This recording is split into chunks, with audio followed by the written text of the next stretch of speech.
Okay, again, I forgot my tripod, but you may not be seeing this video, so this is the soap that I made yesterday with the pumpkin and the spices, and I thought my stamp was holding in place pretty good, but it kind of has a slope on one end, but that's okay. I'm going to cut it off anyway.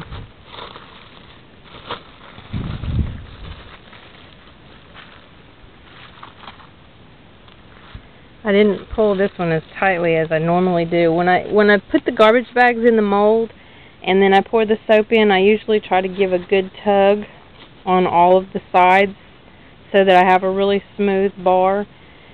But apparently I was slacking yesterday when I did this, and I didn't get it good, so I've got a lot of wrinkles in this bar. But the bottom's got wrinkles too.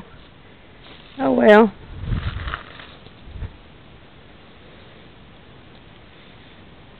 It smells pretty good. It doesn't really smell like pumpkin though.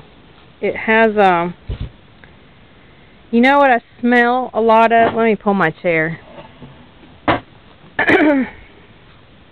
I smell a lot of, I didn't have regular cinnamon oil, and I thought I did. All I had was Chinese cinnamon. That has a little bit of a different smell to it, and that's really what I smell. It's kind of a little bit stronger. I mean, I can smell the clove and all, but I don't really smell the pumpkin so much. And I actually put a little bit more pumpkin in it than the recipe called for, the one that I looked up online just real quick. I mean, it doesn't smell bad. It smells good, but it just doesn't smell like pumpkin to me. It's not what I was going for. So now I have to decide if I want to go ahead and do this video or not. Sorry for my arms being in the way. I might be able to turn my... Bear with me, y'all. I'm sorry. I was like, I might be able to turn my box where I can put this on top of the box so you can see me cut the soap. Because I didn't think to bring my tripod in here. Okay, I think that's good. Alright. I'll cut this little slopey edge off.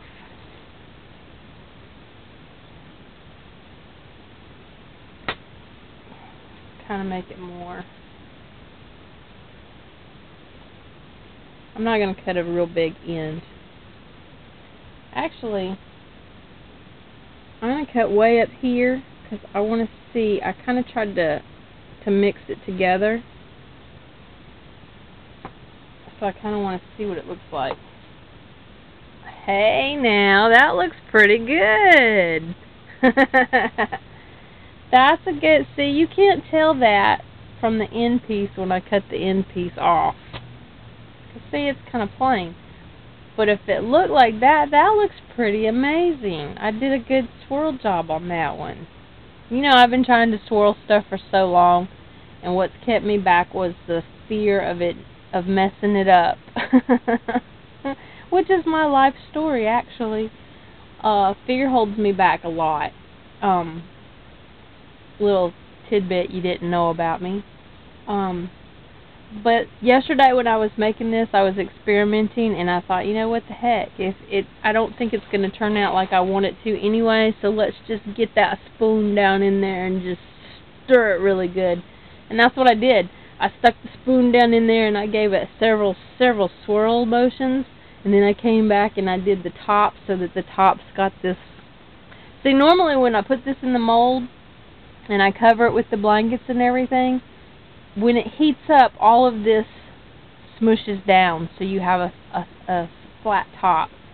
And I was wanting to get that little, let me see if I can cut this to show you what I'm talking about. Let me cut this a little bit thicker, because I like the big bars. Okay. Ah, look at that. Look at that. That is a gorgeous bar of soap, and it's very, very thick, as you can see. I hope you can see this. But do you see what I'm talking about? these up here. Normally when you cover it with the blankets and all, it gets really hot, and it I don't know, because I've done this before. When you cover it with blankets, it all like melts down into each other because it gets so hot, and then I don't have that on the top. So I was reading somewhere that they said you don't always have to cover them with blankets. You can leave it open and just cover the top with a piece of plastic or a piece of wax paper, and that's what I did this time. I made this soap. I did my, little thingy on top that I wanted to do, and then I just covered it with a big piece of wax paper. And it got hot. I mean, I came in and felt the box later on because I was worried about it because I hadn't done it this way before. It got hot, but not hot like it does in the blanket. When it's in the blanket, it gets so hot that, you don't want to touch the box. But doing it this way, it left my top. And I really like the look of it. The pumpkin color, that's natural from the canned pumpkin. And the canned pumpkin is 100% pumpkin. I looked on a couple of different pumpkins to see what the ingredients were, and the one that I used was Libby's, I think, and it was all pumpkin, and it might have had like something to preserve the pumpkin from spoiling in the can, I don't know, but there wasn't but 1 or 2 ingredients in there, which was less than others, so that's why I chose that. But that color is from the pumpkin itself. I didn't add any colorant at all. And the brown is from the spices. I told you I separated it, and I did the orange, the pumpkin, and the spices. So when I layered it, I did a layer of pumpkin, a layer of spice, pumpkin spice, pumpkin spice, pumpkin, and then I had a little bit of spice left, and I made one line across the center, and then I took the spoon and I did like big circles in it. And that's how I got that. And I really like it. Like I said, it has a different smell. It doesn't smell like pumpkin to me, but you can smell the spices. And like I said, the Chinese cinnamon, which I think is cassia or something like that. I got that from GNC, the Now essential oils. That's the most powerful smell that I smell when I take a sniff of this. So there you have it. And I will stop rambling now.